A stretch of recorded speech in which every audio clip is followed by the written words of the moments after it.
Looming trouble for Gachagua Muturi as state moves to invoke hidden law against them. Breaking news as there is looming trouble for Gachagua and Muturi, the former CS, as the state has moved to invoke a hidden law against them. Welcome to Triple MTV. Subscribe to this channel, comment, and do not forget to turn on the notification bell to receive more updates from your #1 online news channel. Now, there is a big trouble in looming for the former Deputy President, Rigathi Gachagua, and the former Cabinet Secretary of Public Service, Justin Biden Muturi, after fresh details have emerged showing that the government is now planning to use a secret law to silence them ahead of the 2027 general elections. The report published by Taifa Leo today has revealed that there are serious internal discussions going on with President William Ruto Sako, with top government operatives pushing to activate a law that requires all public officers, whether serving or retired, to keep government matters private for life. This law, which is rarely talked about in public, is now being brought up as a tool to shut down any further criticism or exposure from Gachagua and Muturi, both of whom have become increasingly vocal since falling out with the president. The two former senior officials have in recent weeks openly attacked key government institutions, including the powerful National Intelligence Service (NIS), raising alarm within the State House and intelligence corridors.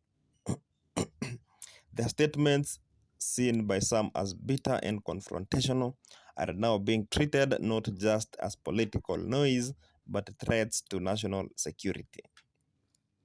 Sources quoted by Taifa Leo indicate that the government is not just worried about political embarrassment, but is deeply concerned that the two could spill classified information to the public or opposition figures. Such disclosures could weaken the presidency's grip ahead of the next election. Ruto's allies are therefore considering applying this secret law as a legal muzzle to keep the two in check. While the law itself is not new, its sudden resurrection seems clearly targeted, especially given the timing, just as the political temperatures begin to rise in preparation for 2027. The move also signals a growing fear within the government that more former insiders could break ranks and speak out. If Gachagua or Muturi are allowed to continue speaking freely, others might follow. Already, whispers of dissent are being heard from various quarters, with more politicians who were once loyal to Ruto now starting to distance themselves. Silencing Gachagua and Muturi through the use of an obscure legal clause could therefore serve as a warning to others. For now, neither Gachagua nor Muturi has officially responded to the report, but if this plan goes ahead, it will mark yet another moment where politics and state power clash in a battle of silence and survival. The coming weeks could determine whether the two remain vocal or are forced into a corner where even words are not allowed. Now, Gachagua faces a political setback as key Mount Kenya allies defect to William Ruto. Gachagua has faced a political setback as key Mount Kenya allies defect to President William Ruto. The former Deputy President Rigathi Gachagua is facing a significant challenge to his political influence in the mountain as a wave of defections from his inner circle to President William Ruto's camp intensifies. The departure of Ngunjiri Wambugu, a former key advisor and strategist, marks the latest setback, signaling a broader realignment within the region's political landscape ahead of the 2027 elections. Gachagua, who assumed the role of opposition leader following his impeachment in October 2024, has been actively working to consolidate his support base in the populous Mount Kenya region. However, the recent shift in allegiances among lawmakers who previously aligned with him underscores a growing challenge to his political dominance. In recent months, several prominent figures have distanced themselves from Gachagua, aligning instead with President Ruto. Among them are Marago MP Mary Wamaua, Kangema MP Peter Kihungi, Runyenjes MP Eric Mushangi, Embu Woman Representative Njoki Njeru, and Kieni MP Wainaina Chieni.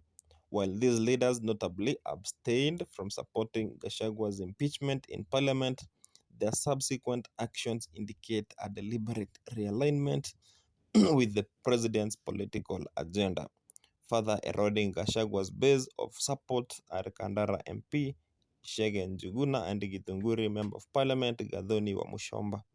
Despite their previous vocal support for Gachagua, both were conspicuously absent from a recent high-profile political gathering at his Wamunyoro home in Nyeri County.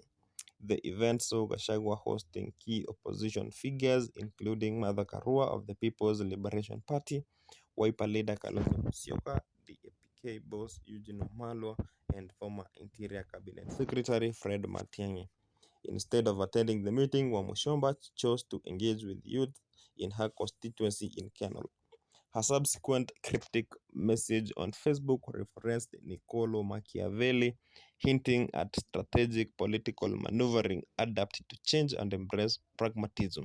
Understand human nature, fortune favors the bold. Balance virtue with practicality, and resilience is key to success.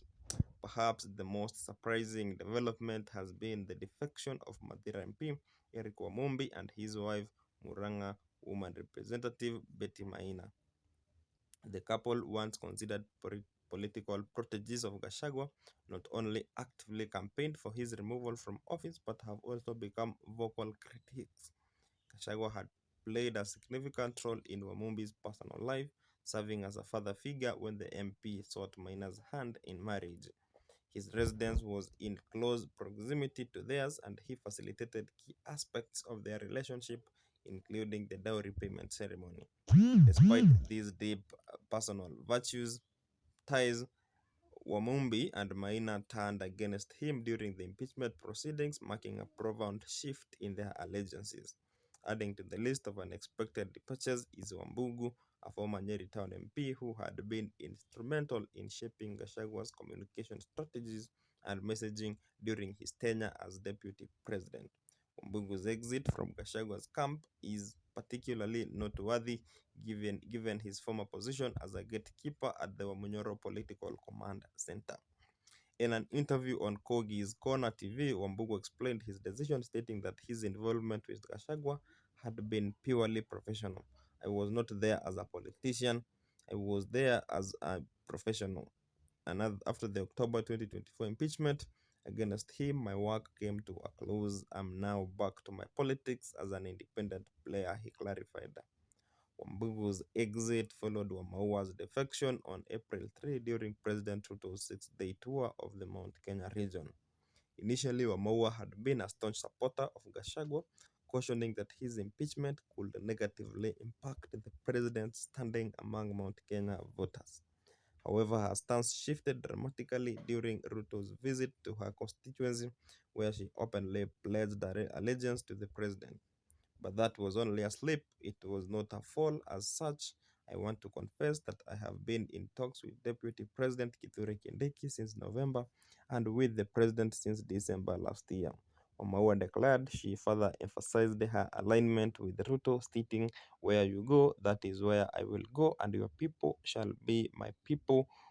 Your president will be my president." During an interview on Inoro TV, Omaua further distanced herself from the impeachment issue. "It was not me who was impeached," she said, adding that her constituents prioritized the development over lingering political disputes. Wambugu too framed his departure as pragmatic decision, expressing his belief that Ruto was unlikely to be a one-term president. While acknowledging the initial anger and hostility towards the government following Gachagwa's impeachment, he argued that sentiments were softening.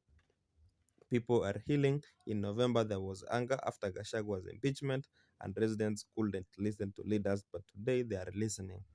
The wave of defections poses a significant threat to Gashagua's ambitions of solidifying his influence ahead of the next election cycle, His plan to announce a political party tailored to Mount Kenya's interest has been met with skepticism, particularly from former allies like Wambugu, who dismissed the idea as a one-man dictatorship.